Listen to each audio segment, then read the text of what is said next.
In this session, we delve deeper into the ways of recruiting citizens and inviting stakeholders to participate in co-creation events, covering a variety of methods and strategies.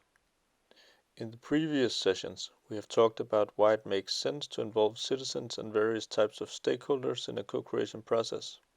Additionally, we have also emphasized that they have different interests and possible motivations for participating, and it's important to take that into consideration for figuring out how to approach them. In order to increase the interest of citizens to participate, you need to develop an invitation that speaks to their possible motivations and interests, and that take away any uncertainties the citizens might have on their ability to participate in the co-creation event. Citizens have different interests, but it can be difficult to anticipate the exact ones that an individual citizen may have and use that as the basis for an invitation. Instead, it could be helpful and effective to think about some broader themes of interest and address all of them in the invitation.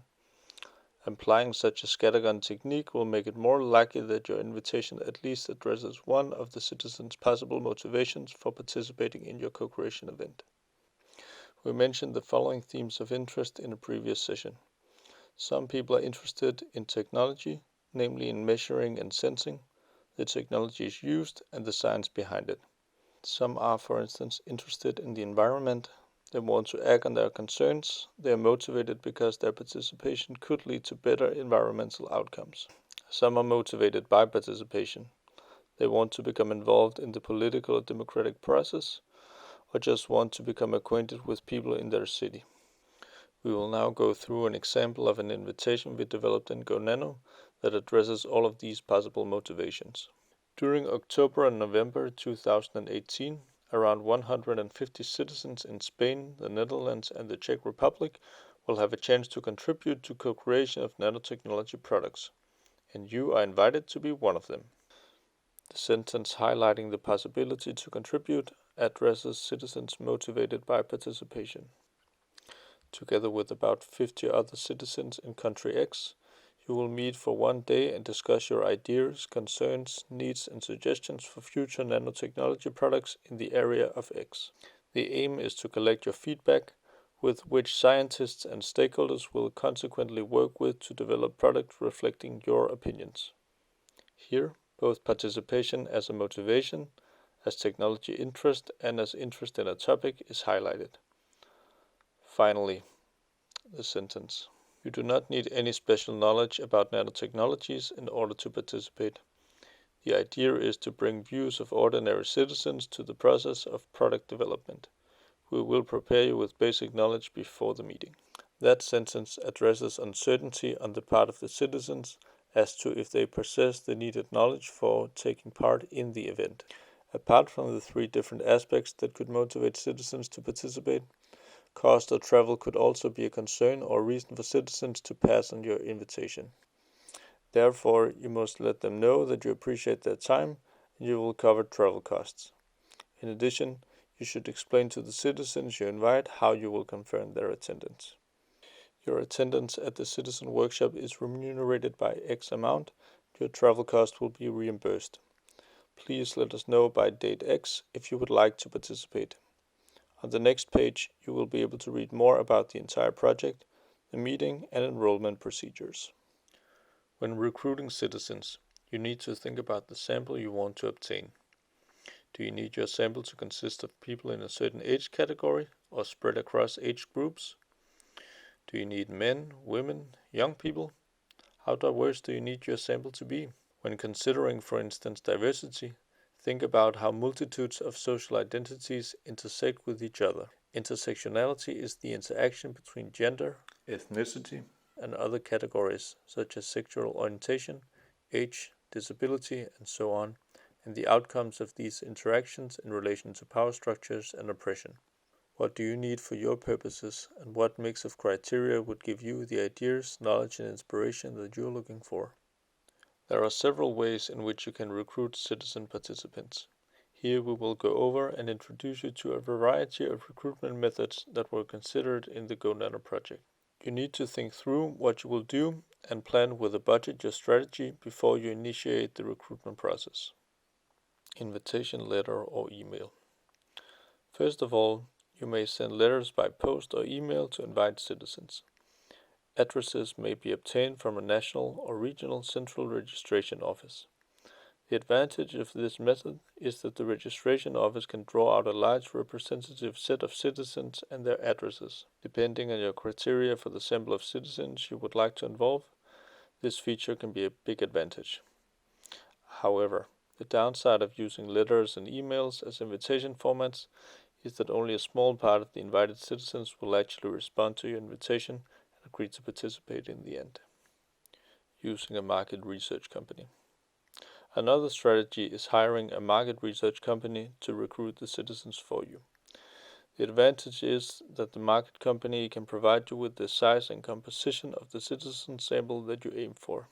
The disadvantage of this is that such companies are often quite expensive. Additionally, the citizens they have in their sampler database might already have participated in many events and meetings. In that case, they might be somewhat trained participants and therefore not as representative as you might like. Telephone recruitment. You could also contact citizens by telephone if a national telephone register is available. You could, for instance, pick 50 random pages in the phone book and then call 50 random citizens on each page. The downside of this method is that it's rather time-consuming. Face-to-face recruitment. You can go out and find your participants. However, first you think carefully about how you execute this recruitment process. For instance, what are the criteria for the composition of your sample? Based on these, think about where you can find the right profiles. One example can be based on quotas in geographical clusters, where you then select different recruitment areas around your country or region.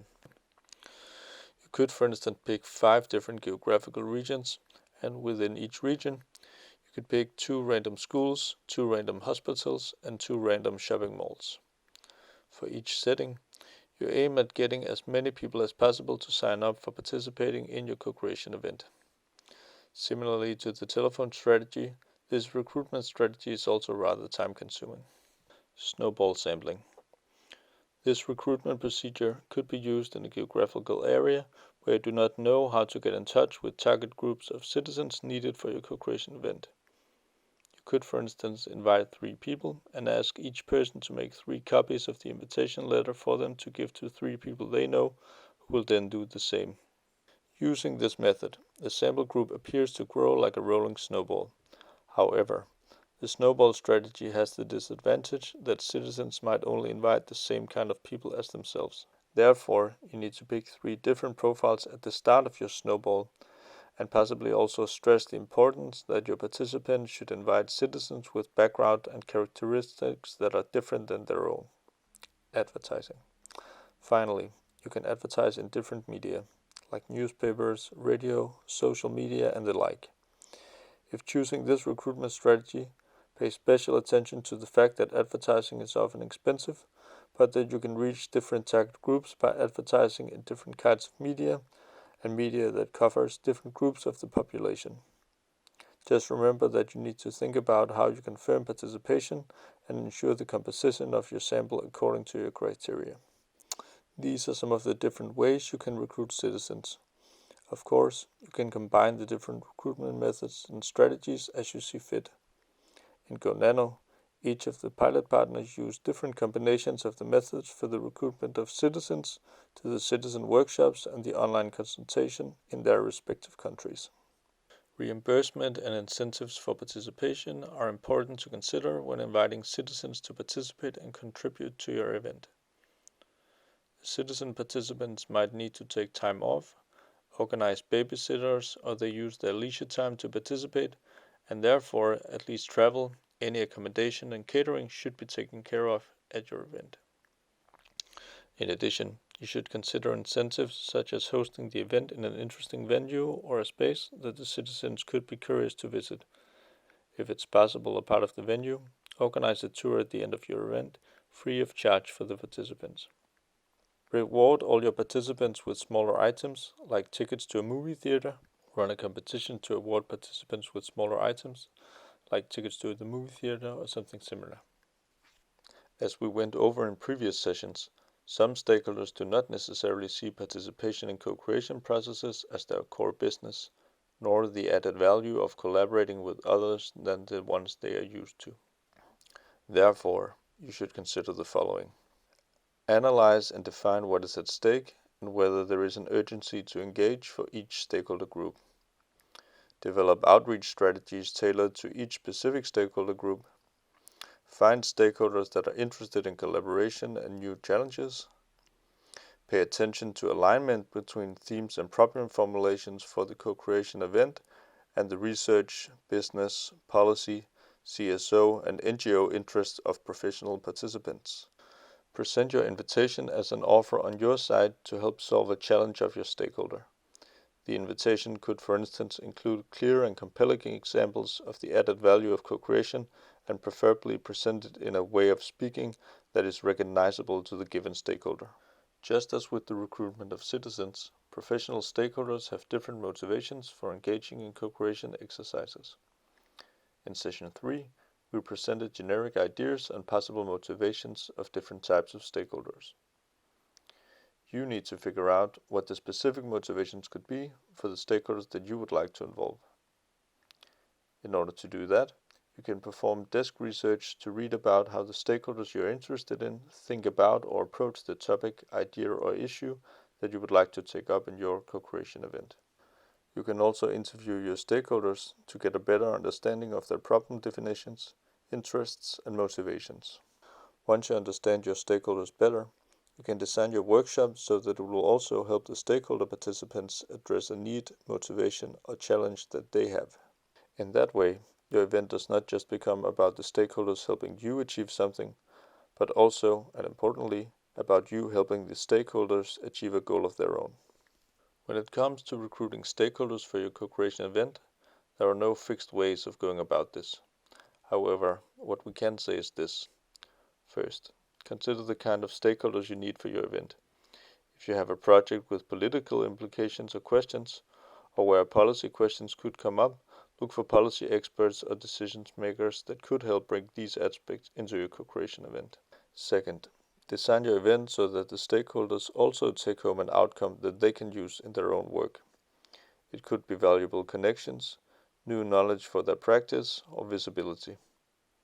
Third, pay attention to how you describe and frame your event. Do not use academic language or complicated theoretical expressions. Focus on joint interests and issues that connect your participants and that they have an interest in contributing to. Fourth, be professional in your planning, communication, and execution of the event. In GoNano, the stakeholders that were invited to the stakeholder workshops received a personalized invitation in which the aim of the GoNano project and the purpose of engaging in the co-creation process was shortly explained. Finally, when inviting and hosting citizens or stakeholders at your co-creation event, you need to pay attention to getting their consent on any data you collect. You also need to always observe good data collection and data protection practices, following the rules laid down in the General Data Protection Regulation of the European Commission, as well as inner data collection and data protection rules of your organization or institution. Always consult with your local data protection officer before starting any activity or recruitment that involves citizens and external stakeholders.